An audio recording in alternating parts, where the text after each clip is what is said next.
Hey there, I'm Mr. Terry and I'm a high school history teacher. Welcome back to another History Teacher Reacts video. All right, a couple days ago, I had reacted and gave my input and feedback to Spectrum's tier list of World War I performances by country, and the response was really good to that, so it's only natural that we would check out the World War II list. So of course, I'm going to want to see your tier list. Put it down in the comments down below. This original video will be linked down below as well. Please support Spectrum. And let's check this out.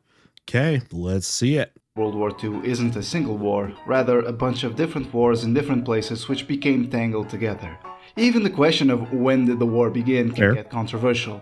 Sure, most will say September the 1st, 1939, but that's certainly not the case for Japan and China.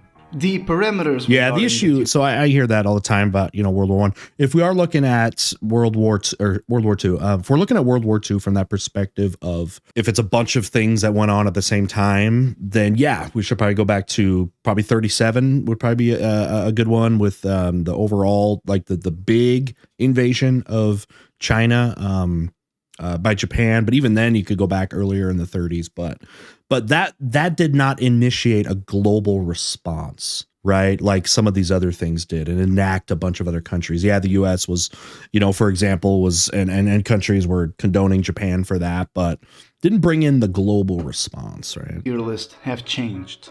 The previous video, the World War I performance tier list, was kind of experimental. I'll probably do more of these types of videos over time, and I do think the World War I tier list will be seen as the odd one, as it focuses far more on humor rather than something more concrete as this one. And probably more humor? Interesting. Yeah, if you hadn't seen my reaction to the World War I tier list, I'll link it at the end, but hopefully you saw that one. Any other tier list, which, let's face it, I'll probably any war where they're using bicycles first, is you're going to suck. Round called the question mark tier. This tier is reserved for the countries which barely did anything in the war, so they're a little difficult to judge. Furthermore, because of changes in, say, the country's scores, F tier is much more difficult to achieve than what it was, as in nothing short of an absolute disaster can put a country in F tier. It's got a stronger criteria this time. It is now as difficult to be in F tier as it is to be in S tier. I'll have more to say about these changes in a separate video I plan to make later. Maybe it'll be a live stream, but no promises on that. Good to know its criteria. Also, World War II is an extremely unique war, because one has to factor more than just the general performance of the rank and file. I am of the opinion, and I'm not alone in this, that this war was decided by production. It was a war in which its participating countries went as far as changing their economies. Well, yeah, it tested every economy, and decisions about tactics and invasions and that kind of thing was absolutely influenced by the war for resources. Can't tell me that with Germany, for example, and some of the decisions they were making in Operation Barbarossa with the invasion of the Soviet Union was not motivated for resources. Stalingrad, right? Like you can't ignore, the need for oil and resources with that. And this will be kept. And by the way, World War I can't put that, or I can't put that aside either. It's still, who could keep up with production.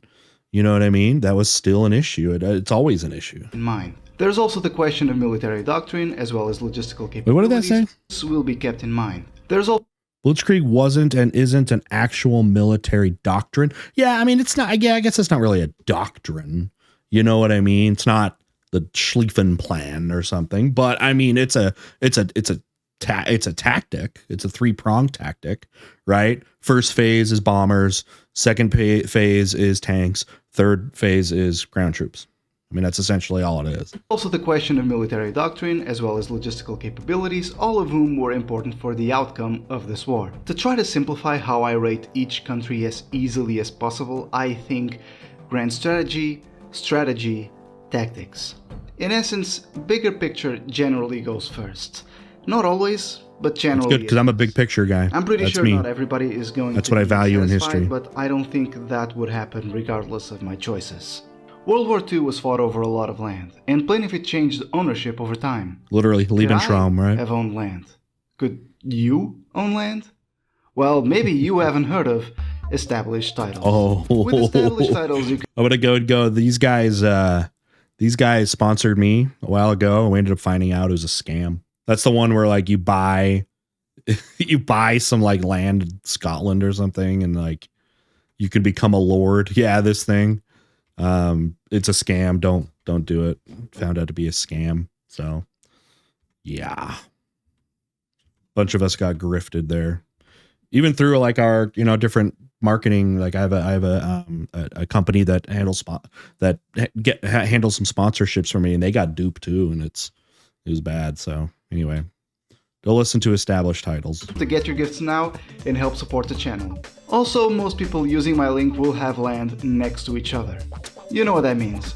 With enough lords and ladies, we can form our own kingdom, where you will choose me as your king, only for me to pull a Stalin and inevitably purge. Okay, I thought this was the back of the video. Okay, now we're back. Question mark tier. Before we start with countries, all right, so who should be in this? In the fray of things, let's put the countries which really didn't have much of a participation in the war, largely due to being far away from the action, but also because they just didn't do enough to be. He put these countries in C tier in World War I, the minimally following countries: impactful Argentina, countries. Bahrain, Bolivia, Brazil, Chile, Colombia, Costa Rica, Cuba, Ecuador, El Salvador, Guatemala, Haiti, Honduras, Liberia, Mexico, Mongolia, Nepal, Nicaragua, Oman, Paraguay, Peru, Samoa, Saudi Arabia, Thailand, Turkey, Uruguay, and Venezuela. Hopefully, that's everybody. Well, I was going to say, what were their contributions and why were they involved? A lot of it was resources, especially food. Like in Europe, that's where they get most of their meat. They got to get it from like Argentina, for example, which is huge with cattle, growing cattle and the food that comes with that. So yeah, food resources. That's another thing that gets underestimated in war is how important food is. Originally, I had planned to rate each country by the order in which they joined the war, but in truth, I just want to get the Commonwealth out of the way first. Canada goes into high B. They served as support for Britain in the initial years of the war, sending out troops to Europe to fight, and later fought alongside the British and the Americans in the liberation of Europe, where, by all accounts, they fought well. One of the 5 D-Day landing points were Canadian. So you had a couple British, couple American, and then you had a whole Canadian one. Was that one gold? I want to say, was that invasion group? In particular, the liberation of France had the Canadians fighting sturdier opposition than their allied counterparts. Up next is Australia, and I put them in mid-B tier. Their time in the war is fairly closely aligned with the British, seeing as the Australians fought in Europe, North Africa, and Asia. I'd say they didn't do quite as well as the Canadians did. Yeah, I was going to say, put the Canadians Japanese. Put the Canadians above Australia right now. Australia had to deal with Japan. That was their big thing. They were being attacked by Japan. Northern Australia was. It's one of the first things United States did when joining into the war was to help with that protection. Going after Guadalcanal, for example, which is an island north of Australia, used as a logistical point for attacks. But yeah, I mean, Canada with their big part, I think, in their role in D-Day, I think they should get a higher tier. Not far behind Australia. Than Australia, not higher than B. They also fought on multiple fronts, mostly serving a support role alongside their allies. South Africa also gets B tier, as again they did contribute to the Allied efforts, the most noticeable piece of contribution being the liberation of Madagascar. The final of the Commonwealth we ranked will be British India, which I'll also give a B tier, as though Indian forces did seem to struggle, in particular against the Japanese, though it is important to note they eventually turned the Japanese back. Further, it's such a, oh my gosh, the famine, the great famine of India, or millions died in that with food rationing and food insecurity there. A lot of people forget that. It's actually given a lot of hate to the British government as from this time, from the Indian perspective. A lot of people pin that on like Churchill for overseeing what ends up being a famine in India. Again, food resources in war coming into play there. So them being in definitely impacting the war that way with, like, again, food and stuff. But for them, it ends up being horrible for Indians. Furthermore, India contributed over 2.5 million men to the Allied war effort, something I can't ignore. World War I, British did that too. I would say remember, India is still a colony of the British. It's not going to be until 2 years after the war. All right, Japan. Interesting. Okay, so tiers. All right, we're getting in Japan. I'm trying to think, what's going to be going on there. I mean, impressive up until Very impressive if you want to look at that. Like, putting aside the horrible atrocities, impressive is not a good word to use, but you know what I mean? As far as them putting out their plan, right? Was very effective. So probably higher tier. Now, what you have to balance that out, though, the decision to do Pearl Harbor was obviously really bad. And so from that like counters, you would think, like, anything the Japanese did successfully from their end. I can't ignore. Japan. I would say the war effort initially went well for Japan. The invasion of China was initially successful, with the Japanese taking much of the Chinese coast, particularly in the north, but with the Chinese getting support from first the Soviet Union and then eventually the Allies, coupled with Japanese lines of communication becoming overstretched, the war in China reached a stalemate. As the Japanese sought to cut off Allied supply through the conquest of French Indochina. And this was something that the Japanese were really against and did not like, was like the United States, for example, being supportive of China in this. So having that motivation that turned Japan against the United States that way kind of starts with that, because initially on that invasion, the Americans were supporting China. Now, specifically, remember, the Americans had been supporting the nationalists. They've been supporting Chiang Kai-shek because he was fighting against communists, right? The World War II stuck itself right in the middle of the Chinese Civil War. So you had Mao Zedong and the communists, Chiang Kai-shek and the nationalists, and supporting them. So when that invasion happens into China, the United States felt a need to support China that way. And also, it's important to understand at that time that with the Chinese Civil War, that the nationalists were beating the communists at that time. Now, interestingly, during World War II, the communists did quite a good job actually fighting the Japanese. Their, guerrilla tactics and things like that they had been doing, maybe not as successfully against the nationalists before this, came into being, and actually helped grow the Communist Party at this time. And by the time the war was over, the Communist Party had bolstered itself big time and ends up defeating the nationalists within the next 4 years after the war, after World War II was over. And that script, totally gets flipped. Then you see an abrupt end of diplomacy between the United States and China once Mao and the Communist Party takes over. So. Tensions with the West reached a boiling point, and the US cut off the oil, iron, and steel from Japan. We know how this ends. The Japanese launch an attack on Pearl Harbor with the hopes of knocking out the American fleet out of the war and bring the US to the negotiating table, which would allow Japan free reign over the Pacific. However, completely again underestimating industrial power, the United States was able to replace that stuff, even though it was a very successful attack. Pearl Harbor was very successful. If you want to look at about how much they were able to destroy with what they had, tons of ships, tons of planes, but the United States industrial power is going to replace that stuff. Something, by the way, the Japanese were unable to do during the counterattacks that the United States has at Midway and other places like that, where the Japanese were not able to reproduce, those losses. Not just a gamble. This was a terrible gamble, and the US response was completely predictable. Yeah. After this, Japan's fate was pretty much sealed, but that did not deter them from taking much of the islands in the Pacific. A lot, pushing man. into Burma to further deny allies. Look how much, just look at how much Japan had taken over there in the 30s and then into the early 1940s.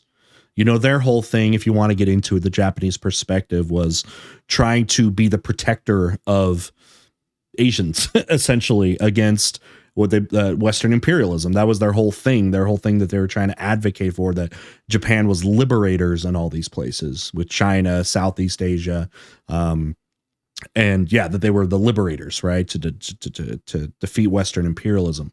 But at the same time, in having so much violence with this, what happens to China, all the other places that they attacked, a lot of people might say that was ironic that they're being protectors while coming in and applying brute force to all of those. But again, just look how much that was. China, and even threatening Australia.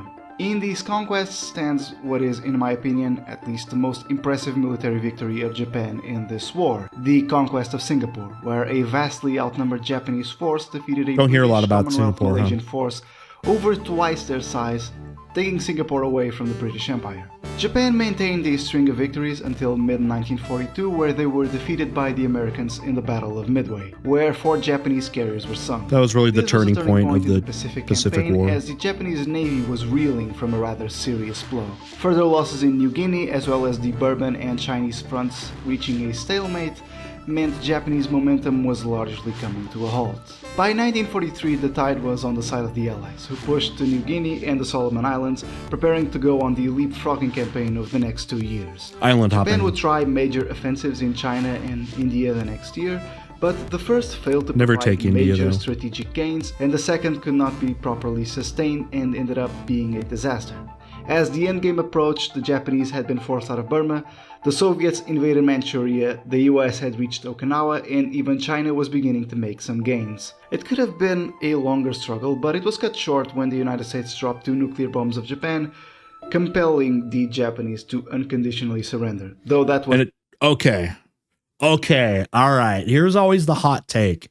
Was it the bombs that led to Japan's surrender purely, or is it an addition of the other thing that nobody talks about, which was the Soviets declared war on Japan and began their invasion the same time the bombs were being done. They declared war. The agreement that Stalin had made was that 3 months after the war in Europe was over, so Soviets could recuperate, would begin the assault on Japan. Right? That was a deal they made. It was basically the deal that got the U.S. and the British, okay, but especially the U.S. to get involved in Europe and to do the D-Day invasion. That's basically what Stalin said. He's like, well, Americans are not going to help you with Japan unless you help with Germany, right? You have to do an invasion, which is what D-Day was about. And yeah, the Soviets declared war on with this entering it, and a lot of people say that was maybe a bigger deal than the atomic bombs.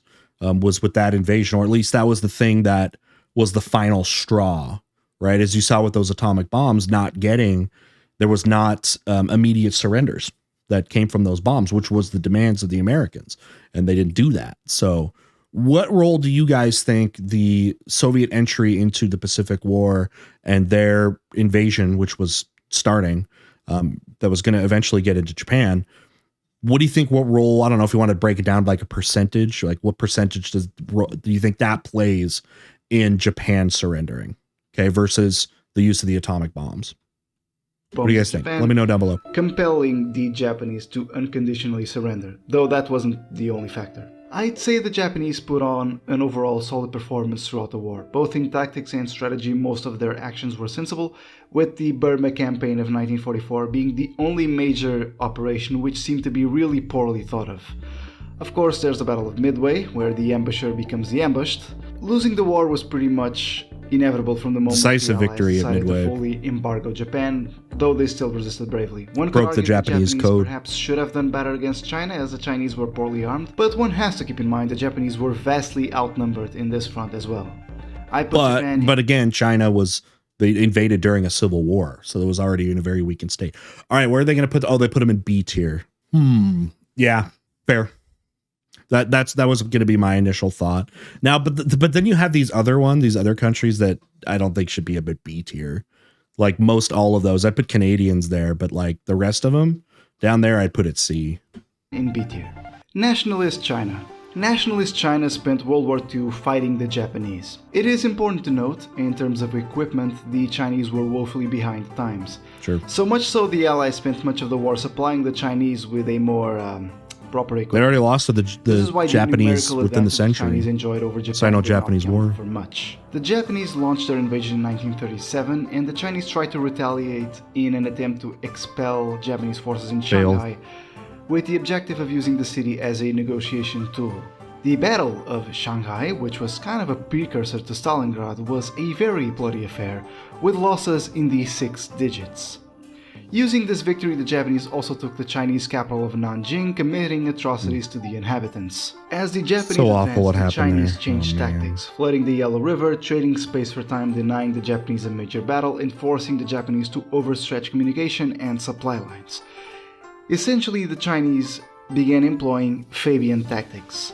Furthermore, China had established land routes to ports in French Indochina and British Burma so they could receive the war materials necessary to fight the war, which rendered the Japanese conquest of all Chinese ports worthless. Chinese troops would eventually help the British repel Japanese troops in Burma, though by this point Japan was increasingly finding itself surrounded by enemies. By the time Japan surrendered, China was actually recovering lost territory. China fought a sacrificial war, and to this day nobody knows exactly how many men they lost, but it's at least 7 digits and potentially 8. Though they had a massive manpower advantage, the poorly equipped and poorly trained troops meant they were largely ineffective on the battlefield. I'm thinking C for China.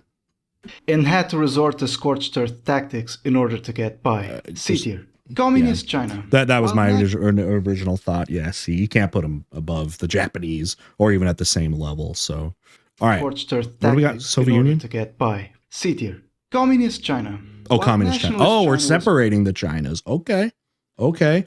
This is where you're going to be able to make a case that they're higher than nationalist China. I'm interested to see what he talks about there. I think you could have an opportunity to put them up higher, like B tier. fighting Let's a see. no-holds-barred, all-out war against Japan. Communist They did China better was in the than north fighting the barely than the getting involved. nationalists. The one exception to this was the 100 Regiment's offensive, and the degree of success in this offensive is largely debated. Though there's no doubt it damaged the Japanese war effort in China through the destruction of infrastructure. I personally don't think Communist China can be reliably ranked by just this, therefore they'll be placed in the question mark tier. Oh, really? Okay. I was just thinking like scaling it to what they had and what they had to deal with as not the official, I guess, military, right, of China. I was just thinking like under their circumstances, how they fared, per capita, whatever you want to call it, that would have been better maybe than the nationalists, and maybe put that up. But putting them in the question tier, okay. Germany. One of the main belligerents All right, in Germany. the war, World War II, is generally considered to have begun the day Germany invaded Poland. The first half of World War II is marked by German success after German success. The invasion of Poland was a success, even surpassing the expectations of the General Staff, which predicted the campaign would last Really 3 was months. quite a In fact, knockout. it lasted 1. It should be noted, despite some tactical conservatism by the General Staff, Germany had pretty much every advantage in this campaign, including superior planning, numerical advantage, better equipment, and allies, though as for the latter, I personally don't think not having them would have made a significant difference. After this came the Norwegian Like Italy, campaign, which sorry, went dudes. smoothly for the Germans, taking both Denmark and Norway in just over 2 months. After that, it was the Battle of France, which was, again, an overwhelming success to the Germans. Of course, this succeeded due to several reasons. Notably, the Germans correctly predicting the Allies would advance their troops along the border to assist Belgium, the fact that the Germans actually knew how to use tanks, and decisions from certain officials at the right moment, most notably from Guderian and Rommel, who actually defied orders from their superiors. Well, just remember, let's talk about tanks, how crappy tanks were in World War One. Now, again, impressive with Germany's rebuild, right? Treaty of Versailles stripped all of this military capability of the Germans. Planes, tanks, limited their army to 100,000. Now all that stuff in the 1930s was thrown out the window once the Nazis took over. But yeah, they had to rebuild and do much of their rebuilding of this away from the eyes of the West, right? Until really like Rhineland, 35. So, they had to do a lot of this under secrecy, and that right there is, I guess, impressive from a logistical standpoint. The Battle of Britain, which followed, was regarded as the first major defeat of the German forces throughout the war. The general historical consensus is that the Defeat in the sense that, because the goal of with Britain, remember the whole Blitzkrieg thing was, your first line of attack for attacking somebody in Blitzkrieg is the bombing, right? It was all with the goal of trying to invade mainland Britain. So it failed in the fact that they were unable to take control of the skies enough to do the amphibious invasion. It's not like this was a counterattack that like ends up hurting Germany back there. It failed in the sense that it was unable to get to, stage 2 for them for Blitzkrieg, prevented them from getting that never that had landing. the resources necessary to crush the RAF and establish the air superiority needed in order to invade Britain. After the failure of Britain, Germany turned to Europe mostly to consolidate power. Italy, an ally of Germany, had invaded Greece and it wasn't going well. The German forces The reason for this was due to Greece allying with the British threatening the South. intervened to put down Greece for good. Also, Yugoslavia, resisting pressure to join the Axis, was subsequently invaded by Germany, Italy, Allied and Hungary. forces had overthrown the This pro-Axis consolidation government was Yugoslavia. needed from what was next in Germany's... You know, in so much of like the Balkans and stuff, there were so many internal conflicts of people, you know, there's these people that, again, supported the Nazis. Then there were people that were against it. So you had like, you know, communists versus, which happened in some of those, but then pro-Axis, like every country there in Eastern Europe, it's like there was some kind of regime helping, you know, like the Nazis that was happening, Ukraine or here in Yugoslavia and stuff like that. So those places had internal disputes with that too. And plans of the war. The Eastern Front against the Soviet Union would consume the majority of Germany's war efforts until the end. Though initially successful, with the German army and their allies encircling staggering numbers, the Soviet Union was too large in both territory and numbers to be defeated before the winter of 1941. The following year, the German forces pressed invade forward, Russia in the winter. particular the south, with the goal of taking Soviet oil fields in the Caucasus, as Germany suffered from The oil resource thing, shortages remember throughout that? the entirety of the war. However, this attempt was unsuccessful, and though in 1943 they tried to overturn their fortunes in the Battle of Kursk, the Soviets won the battle and eventually the entire campaign, reaching Berlin. It remains doubtful whether the Germans could really have defeated the Soviet Union, as despite superior tactics, the Soviets had the advantage of space and numbers, and often traded both for time.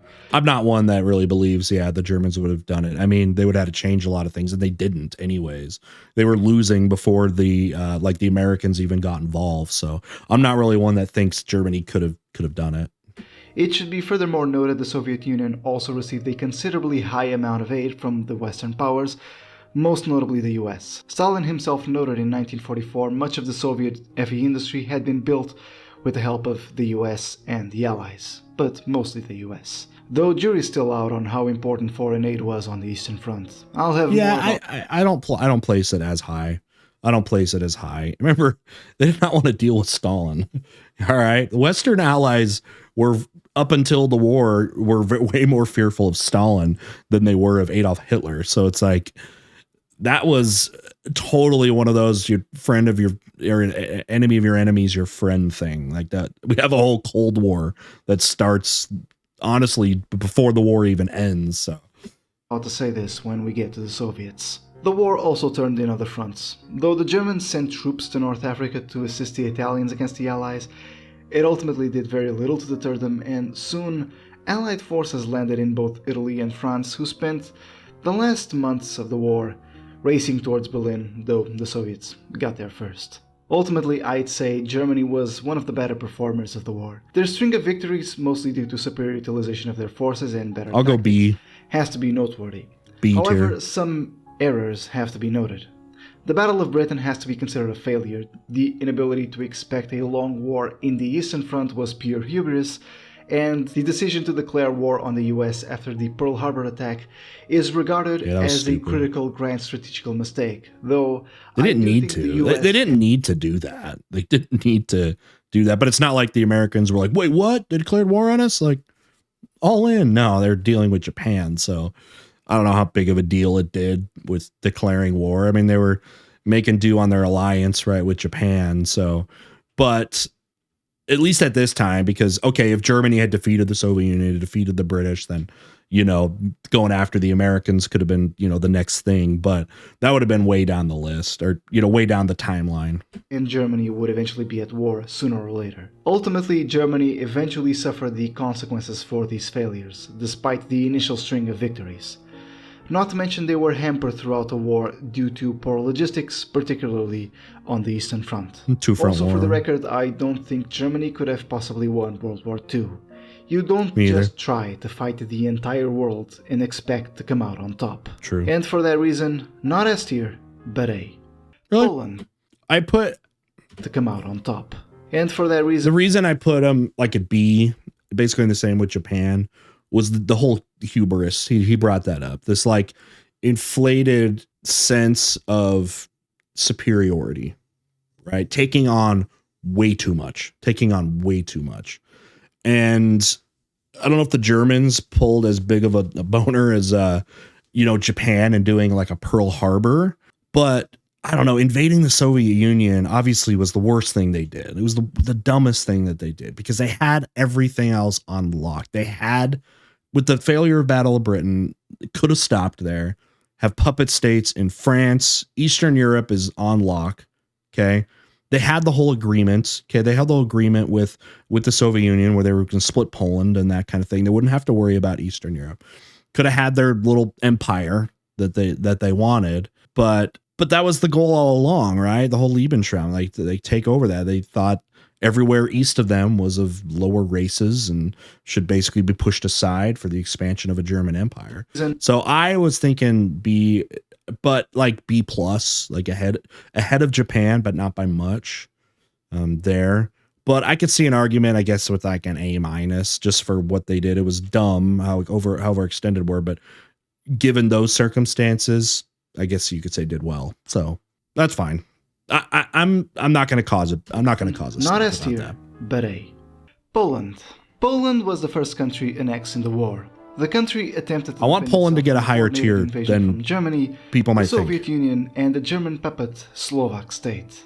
However, once the German invasion went underway, it quickly became clear the defense of the country had been poorly planned, as it deployed their troops around the border rather than behind advantageous natural barriers such as the Vistula and San rivers. And hiding behind tanks. tanks. The Polish army was stretched thin, with poorly protected supply lines and with large swaths of troops vulnerable to encirclement. The Poland has was a lot of people. I've seen whole videos on this that Poland has the worst geography in all of Eastern Europe. That's why they get taken. That's why they've been taken over so many times in history. Outmatched and unprepared for the situation it was in. It planned to retreat and reorganize near the border to Romania, but those plans were rendered obsolete once the Soviets invaded. Given the circumstances, the Polish never stood a chance. It is important to note, the Polish defense was based on a plan to start a counter-offensive with the Western Allies, and that the Western Allies would help them. But it was too late. However, though the French started an Too late. offensive, it became clear early on They couldn't help the weren't Poles. particularly committed. Furthermore, things moved too quickly for the Allies to give any substantial support to Poland, though I'm doubtful whether they would have done it. With all these advantages, the poor planning, the I don't know how you could even get. I don't even know how you could even really get to Poland to really help them. Anyways, Germany's going to have that cut off, and you're not going to take the other way through the Soviet Union because they were enemies of the West, right? So the impossibility of having initiative, the poor equipment, and they invaded. and lack of tanks. They invaded I can Poland. only praise the average rank and file for fighting as bravely as they did, and would continue to do so, as evacuated military personnel escaped to Romania and Latvia and fought the Axis throughout the war. However, that is the only positive I can give. C tier. I want to go higher. However, that is the only positive I can give. C tier. Like, they fought the whole time. Their resistance movement was pretty good. I mean, it was really good of what happened there. Remember, they got invaded by both countries, right? Soviet Union and Germany, and still fought and was a pain in the butt from the beginning all the way to the end. I think they need to get a little bit more respect. That's my thought. Slovakia was a puppet state of Germany throughout the entirety of World War II. It was involved in a few of dealing with these countries now, most notably in the invasion of Poland, where it sent 3 divisions, in which only 1 participated in major operations. Slovakia also had forces fighting in the Eastern Front under the Slovak. Not going to be in the question mark tier, where they effectively served as subordinates to the German 17th Army. Their involvement in combat was limited, but by all accounts, throughout the Fall Blau, they fought well, winning battles alongside the Germans, most notably in the battles of Uman and Lipovech. Had they a more relevant involvement in the war, it's not entirely inconceivable they'd be higher. B tier. The United... Really? Higher than the Poles? It's not entirely inconceivable they'd be higher. B tier. Yeah, I don't know about that one. I'd go C. I would flip Poland and Slovakia there. I mean, at least they were able to defend themselves against, like Germany, as far as like Germany coming into, they took over Czechoslovakia, right? They're the brothers to the West and were able to hold back that, but that was not the highest priority. That was super high priority for the Germans, The United Kingdom. Winston Churchill is reported to have said, "Before Alamein, we never had a victory. After Alamein, we never had a defeat." Okay. I mean, Alamein was the turning point, really, of the North African campaign. That was the turning point. And that was very important. That's going to drive start to drive the Axis powers out of North Africa, and then push through Italy. Now, this is a bit of an exaggeration, but surprisingly, this statement isn't too far from the truth. The British Empire was at war with Germany for nearly the entirety of the war.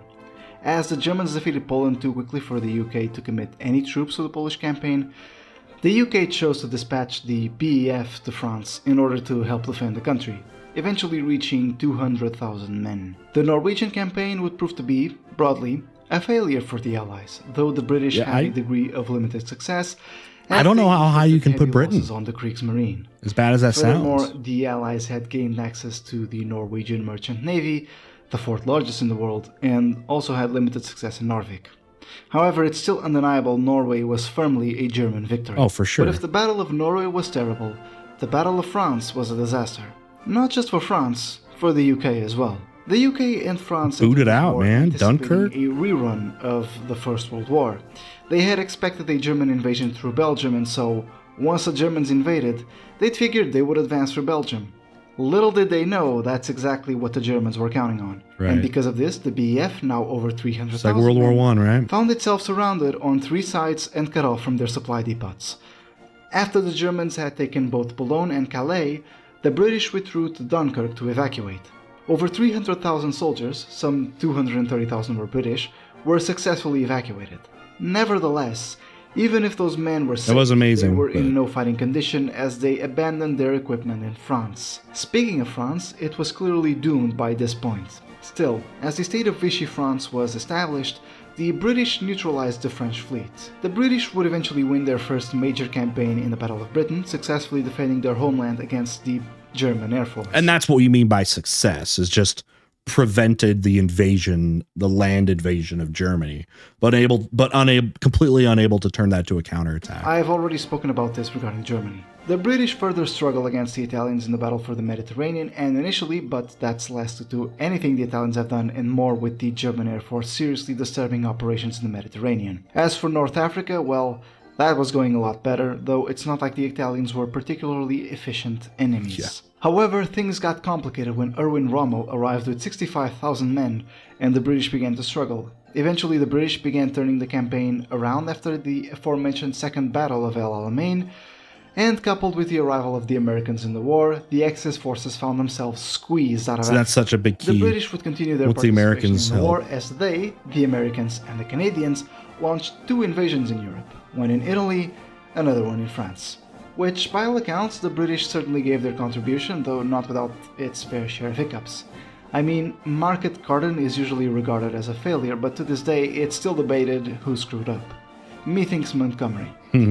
Overall, I'd say the British started out horribly, but they eventually adapted, and both on their own and with some help from their allies, they finished the war having done a lot better than any expectation following the first 2 years. I've been debating myself whether they should be in B or A, but the first 2 years did matter, and as such, I put the United Kingdom in high B tier.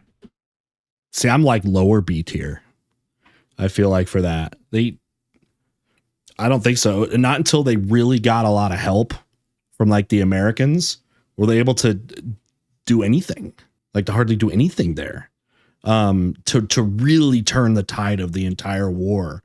I put them at a lower one. I was like thinking C, and maybe it's low, a low B. I'd be fine with low B. Sorry, upset people. Oh, it's a two-parter. Okay. All right. Final thoughts. All right. Yeah, looks like we got a two-parter. Now, determine if I am going to check out part 2. We'll see how this video does. Let me know down in the comments. We should definitely go into the part 2. We still got the Americans and the Soviet Union to talk about, and we definitely got to talk about those. So I don't know. You guys thought what I thought. Definitely want to hear what you've got. Put that down in the comments, and we'll see what else is going to happen with this. All right, we'll see y'all next time. Bye.